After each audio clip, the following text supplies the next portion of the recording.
Welcome back to the channel. It's your boy Uttu Ranks, and I'm back here once again. Sunderland, Sunderland, Sunderland, Sunderland, Sunderland, Sunderland, Sunderland, Sunderland, Sunderland. They have smashed up their rivals.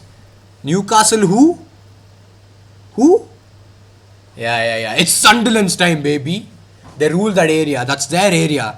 All you Newcastle fans, shoosh.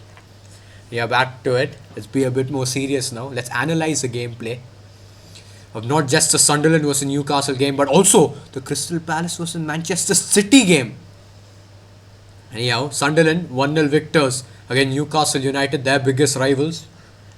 A goal from the Newcastle man Nick Woltemade, an own goal, giving Newcastle the lead in the 47th minute of the game, and giving Sunderland the lead. My bad, G, my bad. In the 47th minute of the game, and that was enough for Sunderland to then defend their lives out and not give Newcastle even a sniff. Not even a sniff, man. On goal and keeping a clean sheet, Robin Roofs. What a tremendous keeper he is for Sunderland. What a tremendous signing he's been for Sunderland. He's changed the whole backline for them. The backline are so assured and sure that they have a beast behind them. They know, they're so confident that even if they do make a mistake, they have the man behind them, Robin Roofs, to save them from any mistake that they do commit. The way he comes out from long when the ball is put into the box, whether it's a long ball into the box, whether it's free kick taken and lofted into the box, whether it's a corner taken into the box, the strength that he shows, the way he gets into the right position to get a catch of the ball, and him making no mistake at all in catching the ball. It's not like he comes out and punches it out like most of the other keepers, not just in the Premier League but in the world. He comes out, he's so assured that he goes and collects it with both his hands without making any mistake, without dropping it, without giving a sniff to the opponents or the oppositions that, you know what, I'm going to drop it and you can pounce on it. Hell nah. Big boy Robin Roofs, he knows what he's doing. And he's been one of the best signings, not just for Sunderland this season, but also in the Premier League. Talking about the backline of Sunderland, world class it was today, I can't lie. Alderete and Ballard. Tremendous partnership between the two. Two top centre halves, in my opinion. Tremendous stuff from them. Even the fullbacks were tremendous. Renildo, the Brazilian stud, as well as Mukiele, who was signed from PSG in the summer. He's been once again one of the best signings this season in the Premier League. He's transformed the whole Sunderland team alongside one key cog, probably the signing of the summer, Granit Xhaka. He was signed in by Sunderland, and guess what? The owner is like, brother, I'm handing over the reins to you. You're my captain. You're saving me. You're keeping me up in the Premier League. You're keeping this team up in the Premier League. It's all on you now. And guess what Xhaka does? He's like, boss, don't worry. I'm your man. I won't let you down. And look where Sunderland are now. 26 points in the Premier League this season. And it's just mid-December. 16 games into the season. Usually, you need, 32, 35 points around that to stay up in the Premier League. These lot have 26 already, blood.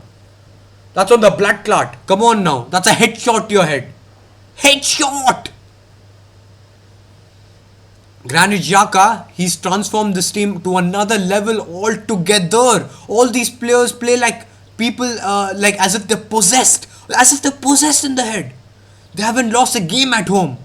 They're using the home advantage to the utmost levels. Tremendous stuff on Sunderland once again. This wasn't an easy fixture. When you're playing a derby against your biggest rivals, form goes out of the window. Form goes out of the window. It's all about this, your heart. It's about what this does on the field. It's about how you utilize this on the field. It's about how decisive you can be. It's about this and it's about this. And Sunderland use all of this on the field. This wasn't used fully, I'll be honest with you. There were a few moments in the game where if this was used, it could have been 2 or 3. But all this, I'll be honest with you, was used entirely by the Sunderland team. I have to give credit not just to the team but also to the manager, Reggie Lebris. the Francais, Mr. Francais, Mr. France. He's a candidate to be the next French manager, in my opinion. Didier Deschamps. I know it's up for you in 2026. Zinedine Zidane. You have a competitor, brother. It's Régis Lebris. I wouldn't be surprised if Régis Lebris is made the French national team manager, or if he gets a position to or gets into a position where he gets to manage a top team in the world. That's how good he is. I'll be honest with you.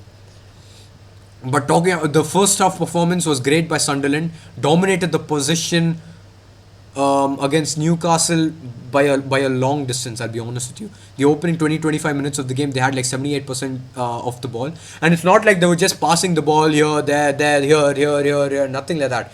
They were going forward from Renildo and Mukiele, moving it forward along with Talbi, Enzo Lafay, big boy Bertrand Traore. They're moving it all forward, trying to create chances. They did. They were able to penetrate through the gaps between Livramento and Malik Thiaw, and also Dan Burn, who played the opening 36-39 minutes of the game, and Lewis Hall. They were able to manipulate their way through there, penetrate the play through those areas. But unfortunately for them, the final ball was awful from those players. I'll be honest with you. That's what I was saying. This wasn't utilized properly. They didn't know what to do in that final third to maximize the play from that situation that they were in, those deadly situation that they were in. But altogether in the first half, Newcastle defended quite decently. Apart from that, were unable to create anything in the first half. Newcastle had 0 shots, 0 attempts. Sunderland just nullified them entirely. Completely! Nick Woltemade, the striker, is a 6'6" giant from Germany.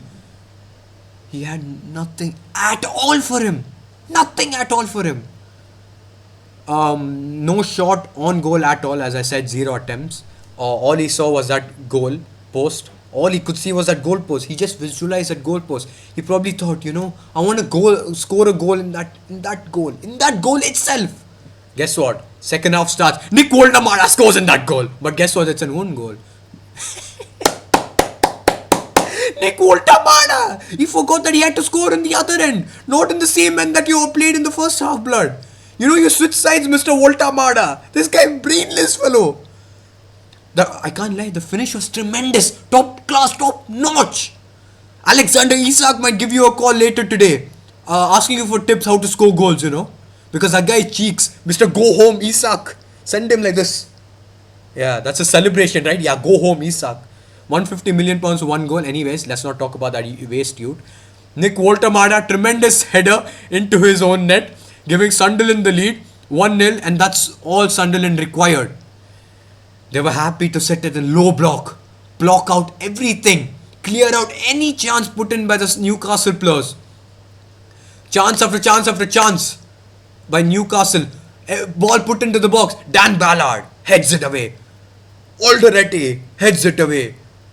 What's this guy's name? Harvey Barnes came on for Anthony Gordon because that guy is a 100-meter sprinter. He's going to be the guy who's representing England in the 2028 LA Olympics. I'll be honest with you. Because he cheeks. Can't keep the ball under control at all. All he was doing, running down the line with the ball, unable to control the ball. Ball is going out of play. This guy is sprinting as if he's the next Usain Bolt. On one side, on the left-hand flank. On the right-hand flank, you have Anthony Elanga. That guy is representing Sweden in the 2028 LA Olympics, 100-meter heat. Mark my words, that's gonna happen. He's even worse than Anthony Gordon. His heavy touch is going outside the stadium somehow. And this guy running behind the ball as if he can keep the ball in play once the ball has already gone way out of play. Anyhow, waste youths, those two wingers. Newcastle were fleeced to 55 million pounds from Nottingham Forest for Anthony Elanga services. I wouldn't have even paid 5.5 million for him, I'll be honest with you, the way he's been playing this season. But anyhow, Mukiele and Renildo nullified Anthony Elanga and Anthony Gordon entirely. So Eddie Howe had to make in some changes. He had to bring on Harvey Barnes in place of Anthony Gordon, and he had to bring on Jacob Murphy in place of Anthony Elanga, and Joe Willock came in place of Sandro Tonali as he picked up a yellow card. Didn't make any differences. All of them putting balls into the box, out by Mukiele, out by Renildo, out by Ballard, out by Olderetti, out by Xhaka, out by Sadiki, out by every single one. Tremendous heart shown by the Sunderland team, as I mentioned earlier. Big props to big boy Broby. He was tremendous up top. I thought his hold up play was tremendous for Sunderland, getting controlling the ball, especially in the second half, getting a hold of the ball, not allowing the Newcastle defenders to get the ball off him, holding it enough for his attackers to make runs to counter attack, and him playing the ball to them, kick-starting the counter attack to help Sunderland move upfield and keep a hold of the ball. Until he was on the field, I thought even Wilson Isidore, who came on in place of him, did a tremendous job doing the same thing. But at the end of the day, Sunderland were happy to just sit back, thwart away any opportunities put in by the Sunderland players, block any chances that were shot by the Sunderland players, and in the end of the day, a massive 1-0 victory against your biggest rivals. I know they're gonna have a beautiful sleep tonight. It's beautiful. It's a good night, sweet dream scenes for Sunderland, and it's a nightmare sleep tonight. It's gonna be for the Newcastle players. It's gonna be tragedy for them. It's gonna be a madness on social media mainly. The Newcastle fans are gonna go wild on social media. They're gonna destroy the players. Eddie Howe, your job is under fire. You might get sacked soon, brother Eddie Howe. I almost said Eddie Hall. Mr. Eddie Howe, get your act together soon, sir, because it might be GG, man, for you. Because I think this is your ceiling for Newcastle, 5th. I think you can't go any higher than that. And with the Saudi owners in charge of Newcastle United, their priority isn't to just finish 5th. Their priority is to win the league soon. And Eddie Howe, I don't think he's the right man to propel Newcastle to get to that level wherein they can compete in the league as well as in the Champions League. Anyhow, respect to you, Sunderland.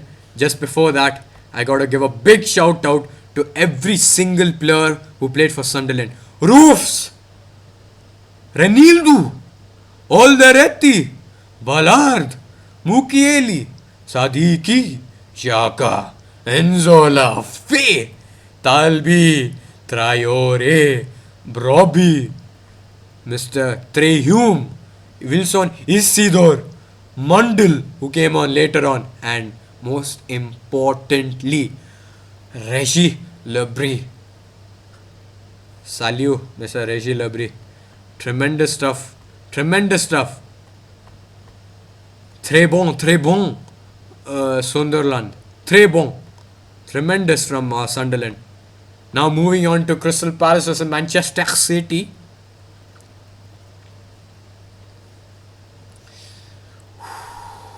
My expressions have changed. I hate Manchester City, man. I hate Manchester City. I'm the biggest Manchester United supporter. I'm the biggest Manchester United supporter. Watching Manchester City win 3-0 was a bit painful, I can't lie. It was a bit painful. But I can tell you one thing for sure.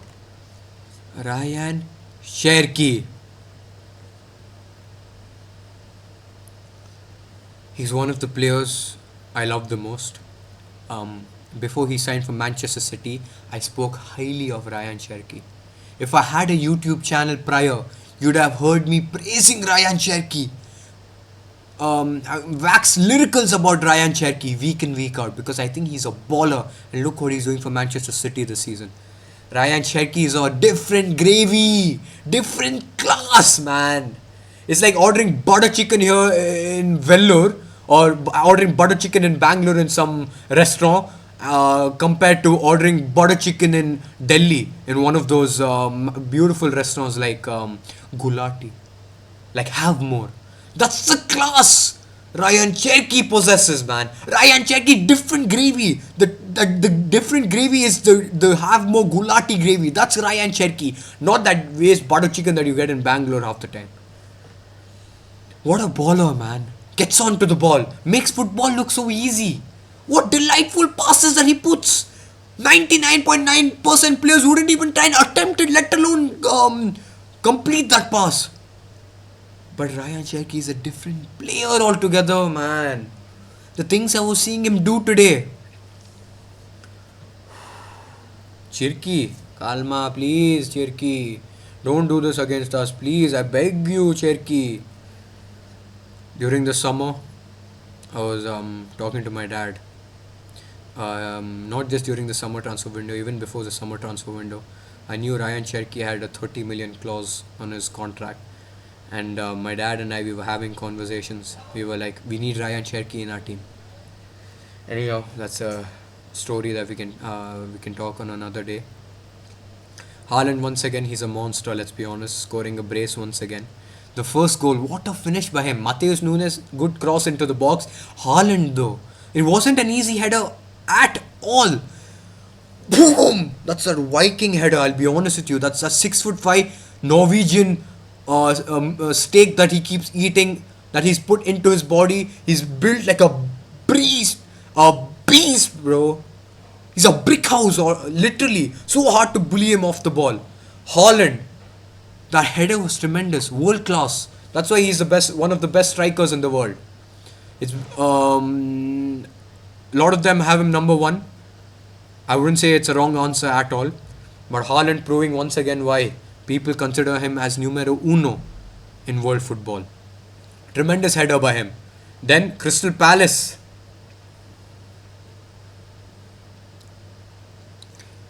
How many chances do you want to miss, sir? How many chances do you want to miss? Jeremy Pino, I'm looking at you. What the hell were you doing today? 1v1 against Donnarumma. No defender even an inch around you. No one's catching up to you at all. It's you versus Donnarumma. To be fair, it was you versus the goal. All you had to do was shoot it on target. How the hell have you skied it from there?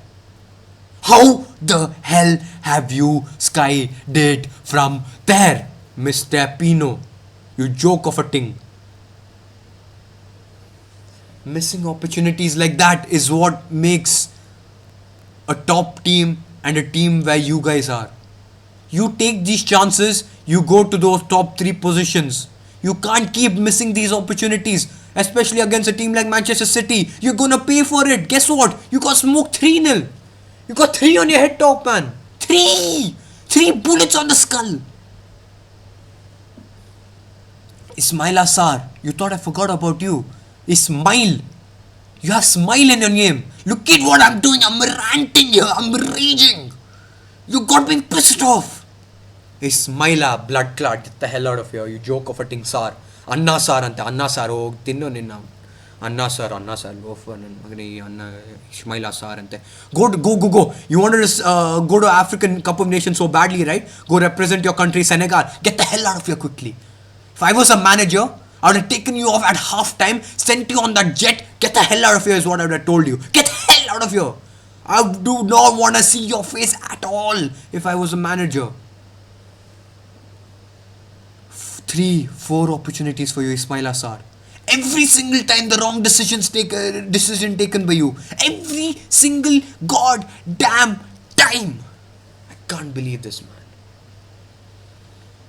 You take these opportunities, you be 2-3-0 up against Manchester City. And it's a different ball game altogether from there. You can sit at a low block, game over. You can see out the game. Oh my god, but guess what? The tables were third. It's 3-0 to Manchester City. I feel bad for Oliver Glasner. I can't speak anything bad about him.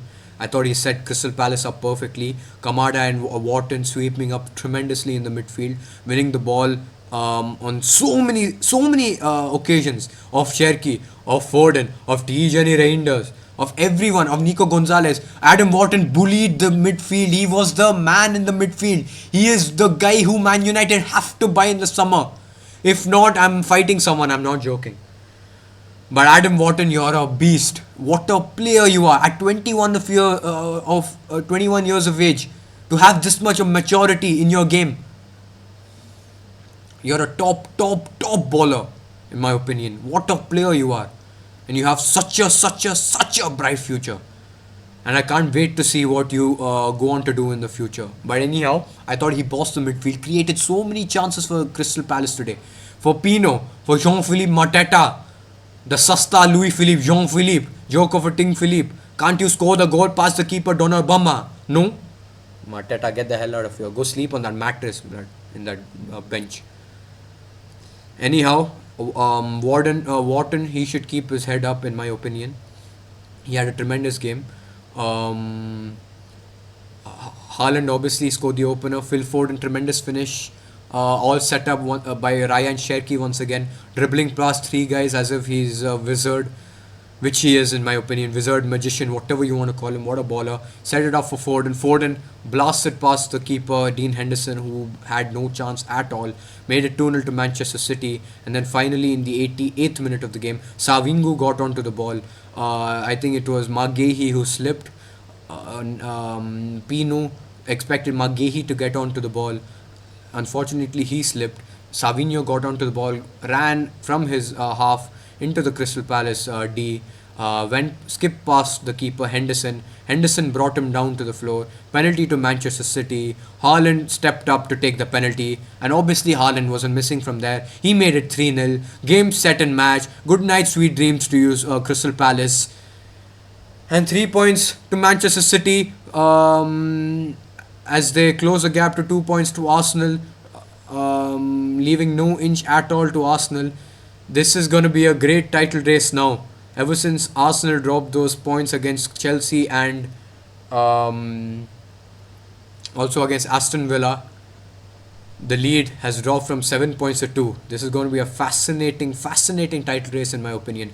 Even Aston Villa closing the gap to just 3 points, making no mistake today against West Ham United, although they did go down two times in the game.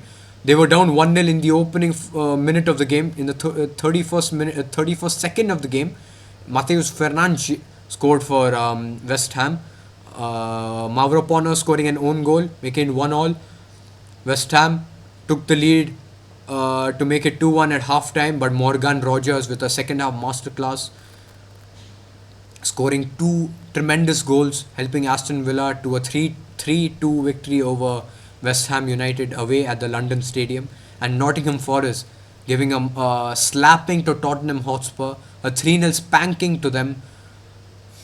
Light work it was for Nottingham Forest. Sean Dyche, another huge result for him. Tremendous showing from his Nottingham Forest side, killing Tottenham Hotspur altogether. That's what they do, man. Nottingham Forest have been tremendous. Tottenham Hotspur have been cheeks over the last 6 weeks, apart from getting a big result last week against Brentford, 2-0. Thomas Frank, he's under a lot of pressure. The title race is hotting up. There's 3 points separating the top 3. It's going to be a tremendous few weeks coming up, given how packed the fixtures are in the next 3 weeks. Anyhow, hopefully you lot enjoyed the reaction to the games. Obviously, I'm disappointed about the Manchester City result. But Sunderland!